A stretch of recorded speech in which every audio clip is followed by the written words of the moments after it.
ពេលមេឃក្តៅអញ្ចឹងណាខែក្តៅអញ្ចឹងខ្ញុំនឹកឃើញកាលសម័យខ្ញុំអត់មានពាក្យឆ្នាំ8ជាងបងប្អូនហ្នឹងហើយ8 8តាមណាខ្ញុំបាត់ដែរមានជើងពាក្យខ្ញុំនៅទូចណាហើយទៅភូមិហ្នឹងគេប្រចាំងកុនណោះខាងត្រូវជាបងប្អូនដែរយាយត្រូវជាយាយអញ្ចឹងណាអីគេគាត់ធ្វើបន់ទៅគេប្រចាំងកុនអាកុនកណាត់សយើងនោះបងប្អូនហើយចង់មើលអត់ដែរឃើញកុនគេទេចង់មើលហើយម៉ោង1ថ្ងៃហ្នឹងម៉ោង1ម៉ោងហ្នឹងបងប្អូនខ្ញុំទៅមើលបងខ្ញុំអាប្រុសបងខ្ញុំអាយុហើយជា2ឆ្នាំឯងប៉ុន្តែទី3បន្ទាប់ខ្ញុំទី1មួយទៀតទី2ហើយទី3ហើយខ្ញុំពងទី3បងប្អូននិយាយពកតាថ្ងៃហើយបងប្អូនឲ្យដើរលើកិច្ចការជំនាន់ហ្នឹង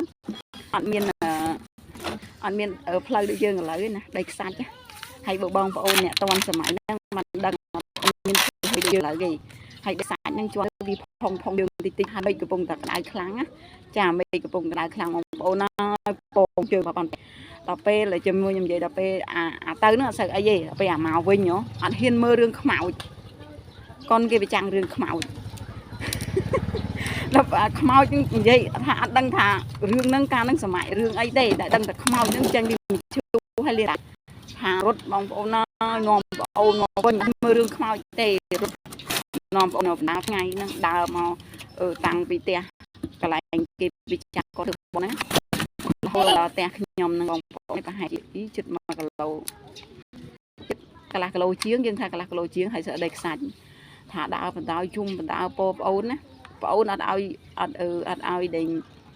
ដើរណាសុខចិត្តបងអ្នកពងចាសុខចិត្តបងអ្នកពងក្តៅតែជើងបងពងប៉ុណ្ណឹងបងអូនចាអត់អូនដើរខ្ញុំនឹកឃើញដល់សម័យហ្នឹងដល់ពេលមេឃក្តៅទៅខ្ញុំនឹកឃើញការខ្ញុំបងអូនខ្ញុំទៅកូនឯងនឹកមកប្រុសទី3ថាអញ្ចឹង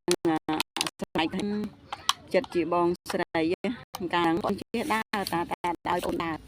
សុខចិត្តពោប្អូនសុខចិត្តពោប្អូនឲ្យជើងខ្លួនឯងពងប៉ុន្តែដល់ពេលដល់ផ្ទះវិញអង្គុយចាក់ទឹកអត់ដឹងខ្យល់អីទេកាលហ្នឹងហ្នឹងហើយដល់ពេលមកដល់វិញតម្លាក់ប្អូនចុះហើយអង្គុយអង្គុយចាក់ទឹកតាមពិតយំតាំងទៅតាមផ្លូវមកម្លេះយំតាំងទៅតាមផ្លូវអាក្តៅខ្លាំងហ្នឹងទ្រាំមិនបានហ្នឹងប៉ុន្តែសុខចិត្តដើរមកដល់ផ្ទះនឹងទៅឈប់ឯណាហើយបើឃើញស្មៅ